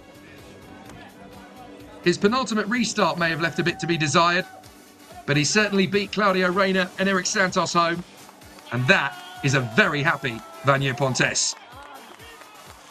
Very good work indeed from Vanya Pontes. A great battle and a thunderous applause on the home straight. But now we're going to obviously have to wait for Leonardo Herrmann to trudge back to the pits because his car broke down on the cool-down lap. The race winner does not make it back to the pits. So there's a lot of confusion down here in pit lane. One thing we are not confused about is who the star of the weekend is in Sprint Challenge. You can't argue. It's Antonella Bassani all the way. The reigning champion, the teenage talent, 18 years of age, and the lone woman on the grid. Basically, 2 victories in the Sprint Challenge. She was the leading Sprint Challenge driver home in both races. First overall in one, 3rd overall in the 2nd. There could well be penalties for Leonardo Herrmann. That will promote her to 2nd overall. But that's going to be a conversation for later. Vanya Pontes is happy. He's found our journalist in the pit lane. What a crazy, crazy pair of races. Yesterday was good. Today, insanity. And everybody who's scouring the globe looking for these motorsport events where there's action, there's overtakes, there's badinage, there's rivalries, there's genuine war on the circuit. You found it. Look no further than these guys. They know how to make a great motor race. Give them all the same car. Give them all the same ethos, and they'll make a show. Bassani's crew are absolutely ecstatic. They know that she may not have won the race overall, but in theory, she did. She was the leading Sprint Challenge driver home, and in terms of the championship fight, that is as good as it gets. So a fantastic run for all of the competitors here. If Leonardo Herrmann gets to keep his victory, he literally goes from the gravel trap at the final corner before the race even began yesterday to the race win here today. Whether he keeps it or not, that's another debate. But no wonder Leonardo Herrmann was determined to bounce back. Some crazy racing here at Estoril. And it's always nice when a championship manages to go overseas and have an interesting battle out on the course. They've certainly had one today. A very crazy pair of races, won by Miguel Paludo and Leonardo Herman. Vanya Pontes, though, the winner in rookie. He can be happy with that. He finishes ahead of Claudio Reina, Eric Santos, Claudio Shimiao, and Caio Chavez, who technically did not finish the race, of course. So I wonder if there's only going to be 4 drivers on the podium rather than 5. Yes, we have 5 podium finishes in Porsche Carrera Cup Brazil instead of the normal 3. Vanya Pontes was very happy when he won, wasn't he? And he's got every reason to be. It's a very competitive championship, this. Yes, you're not in Formula One. Yes, you're not earning $1 billion a week. But you know what? It's great racing. That's all that matters. And racing drivers are racing drivers. They want to beat their rivals. They want to beat their opposition, no matter what the standard. It's all about bragging rights. It's all about winning. And I've spoken to many racing drivers in many different categories across single-seaters, in Formula One, in F2, F3, F4, touring cars, GTs, Le Mans cars, karting, Porsche Carrera Cup. And they will all tell you the same thing. There is nothing like a race win. Nothing at all. And that's why we are so desperate to get that feeling back. Great performance there from Antonella Bassani, her crew and her family. So delighted with her. She is really the superstar of this paddock. And in years to come, we could well be talking about Antonella Bassani as a GT3 driver at Le Mans for Porsche. On the podium, perhaps. She's definitely proving she's got the talent to do it. And they're just going to keep these headlines coming. She's a real prodigy. So, here are our winners. Leonardo Herman obviously wins the race overall, and therefore wins the challenge race. He also takes the sport class victory, and Vanya Pontes takes the rookie win. But as the leading challenge driver home, in terms of the championship fight, Antonella Bassani is in prime position to pull away in the championship fight. So when the championship returns to Brazil, the teenage starlet Antonella Bassani will be the queen of the standings. And when we get back to Brazil, she will be in prime position to make it 2 championship titles in a row. Here is the provisional result then for race 2 of the Sprint Challenge. Leonardo Herman in front of Celio Brasil, Antonella Bassani in third in front of Miguel Mariotti and Gerson Campos, who battled all the way to the flag. Matthias Roque, Seba Marcelli, Vanya Pontes, Giuliano Bertuccelli and Claudio Reina rounding out the top 10. There were only 3 other finishers, would you believe? Eric Santos, Sadek Leiter, and a whole host of retirements. Andre Rosario, Caio Chavez, Lucas Locatelli, Joao Fossa, Caio Castro, Alcifel Manito, and Shang-Ho Kim. One of the craziest races in a Porsche one class category that I've ever seen. Absolutely bonkers. But that's why this kind of racing is so much fun to watch, because you genuinely don't know from one lap to the next what's going to happen, who's going to get the job done, who's going to take the opportunity, who's going to grab the victory, who's going to have the courage and the will to win. Antonella Bassani is greeted to the podium like a rock star in third position. For her, that will feel like a win. Celio Brasil, second place. He might well get the win later. But for now, Leonardo Herman can take his position on the rostrum. He may have 2 investigations into him, but for now, soak it up.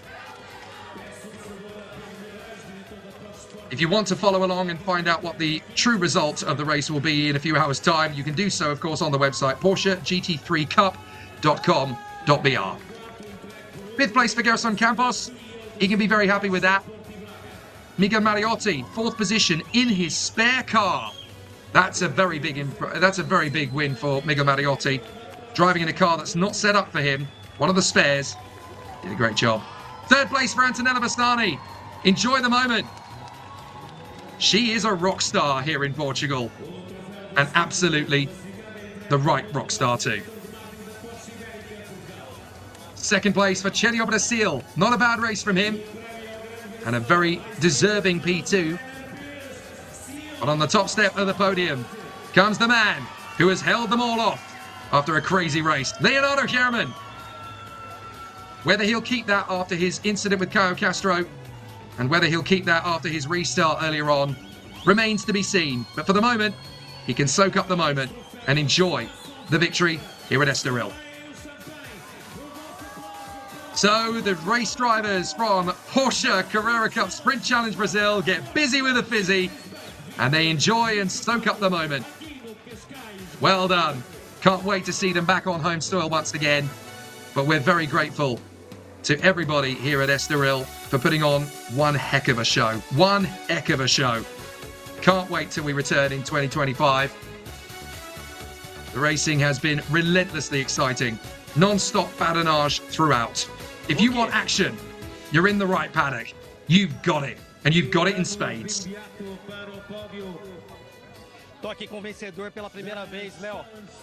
Leonardo Herrmann being interviewed after the race because, obviously after the podium I should say, because he wasn't able to bring his own car back under his own steam. There's a lot to unpick for Leonardo Herrmann today because obviously his restart was questionable. He's under investigation for that. His incident with Caio Castro, even more questionable. He's under investigation for that too. But certainly for the moment, he's the race winner. He can enjoy it while it lasts. Hopefully, it lasts all night. But there is another podium ceremony, which Leonardo Herrmann needs to get to. He's interviewed and he now needs to go straight back to the top step of the podium again. This is the sport podium. And it's going to see Vanja Pontes in 5th, Seba Malucelli in 4th, Matthias Roque in 3rd, Chilio Brasil in 2nd, and Leonardo Herrmann on the top step. So it's going to be 2 trophies for Vanja Pontes. He can be very happy indeed with that. 5th position for him in the sport category. Sport and rookie are basically in the same class, but rookie does have a separate class as well. Leonardo Herrmann just chatting his way with his fellow drivers. They don't have a cool-down room in Porsche Carrera Cup Brazil, so you've got to do it on the podium. 4th place after a very strong race for Seba Malucelli. Despite a puncture, the 100% Porsche grabs a podium trophy. 3rd place, a good run from Matthias Roque in the Pink Pig. Excellent work for him in 3rd position. 2nd place for Chilio Brasil, as it was in the overall standings as well. Excellent performance from him. But on the top step of the podium, give him a big hand. Leonardo Herrmann. 2 gold trophies for him today. The overall win and the sport win. For however long it lasts, he can enjoy the moment.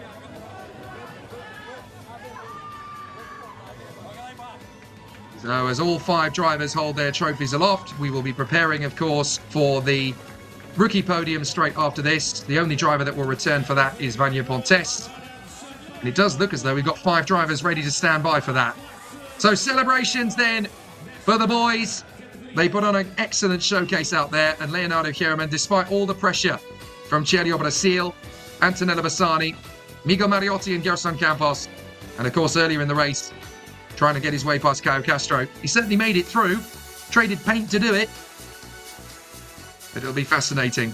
As we now look at Vanja Pontes, the man who's going to climb the rostrum to lead the rookie podium. A great race for him, and he can be very happy with the way that this has all played out.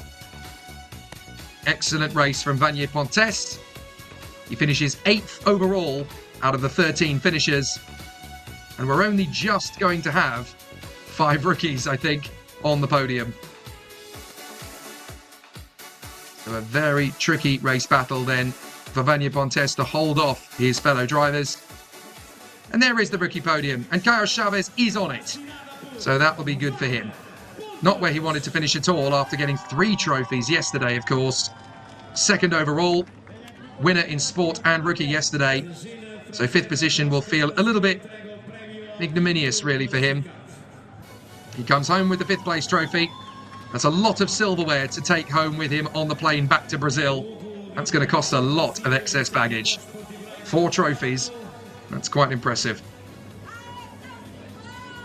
4th position, a good run from Claudio Chimiao. He may have had a tricky race that included a couple of spins, and having started this race originally from pole position, to come through with a trophy, still not a bad run for Claudio Chimiao. 3rd place for Eric Santos, quietly getting on with the job, coming home in 3rd position. He can be very happy with that. That will put more decent points on the board as well. So plenty of positives to take away from it. 2nd position, Claudio Reina. 1 week ago, he won the rookie category of the endurance race. Did a fantastic job. And now he's on the podium again here at Estoril in 2nd in rookie. But the win In rookie goes to Vanya Pontes. Excellent result. So the championship fight will continue and rumble on. It's going to be an interesting one for all of the drivers. We've obviously got some more great battles to come. But it will be exceptionally exciting all the way through this category and campaign. Excellent work for all the drivers. So a terrific battle from them all. The celebrations on the podium. They can now take 2 months off before the next round of the championship, which will be in August, back in Brazil, on the Interlagos circuit. The warm-up to the Sao Paulo Grand Prix support races in October. The championship will resume, but it's time to go on holiday for the summer. What a brilliant first half of the championship. We've got some great winners and races to talk about. But when we return to Brazil, Porsche Carrera Cup Brazil and Sprint Challenge Brazil, we'll see Miguel Paludo and Antonella Bassani go into the second half, hoping to wrap up a championship. From Jake Sanson and everybody here at Motorsport TV, thank you very much indeed for watching. We'll see you back in Brazil.